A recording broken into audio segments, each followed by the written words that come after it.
There's so much we don't know.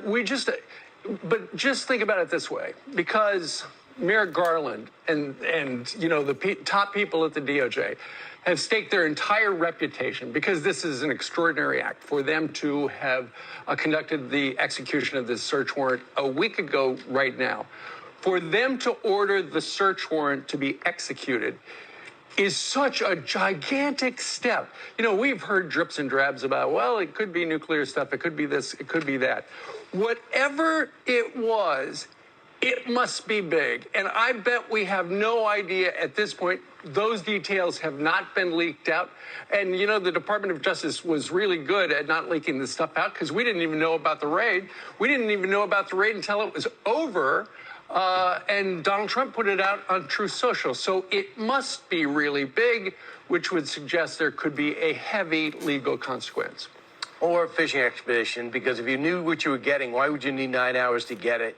Number two is, the other thing is, through this Russia stuff that we went through, we heard about nuclear secrets, we heard about this, proof that Donald Trump was in bed with Vladimir. Over and over again, we hear these sensational headlines. They get debunked and they gradually fade away. All of a sudden, after the raid, this was about nuclear secrets. Have you heard anything about nuclear secrets over the last 2 days? But that was leaked to the Washington Post. The same people that won awards for the Russia investigation, which was nothing but a hoax. And I would just hold your powder on all these, on these unnamed sources that tell mainstream outlets about things that they evidently uncovered, because most of it fell by the wayside. We just know that right now, given the fact that there's a suggestion, there are a lot of online, apparently very specific threats against very specific agents at the FBI and whatnot, it would be great for everybody to tamp down the rhetoric against the FBI, because the FBI simply was doing what the DOJ asked them to do.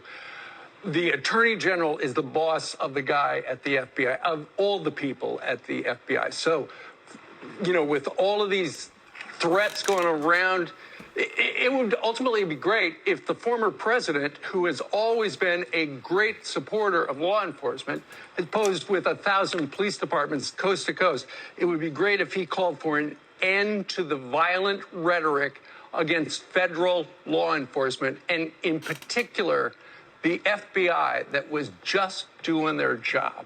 But as Trey Gowdy pointed out last night, for you to look at this situation and think that Democrats and Republicans have been treated the same over the last few years, you'd have to be looking at a different situation. Yeah. I mean, leg irons for Navarro. Greg Gutfeld talked about that, too. He said, it's interesting that the Democrats or progressives are now worried about protecting law enforcement when they weren't, years ago during the raids. But no one is for the violence of FBI agents or any of these individuals that are in law enforcement. Right. If you want to personify that search, look at the Attorney General of the United States. Merrick Garland is the one who has staked his entire reputation on it. If there's not something really big there, he's done. All right, let's hand it over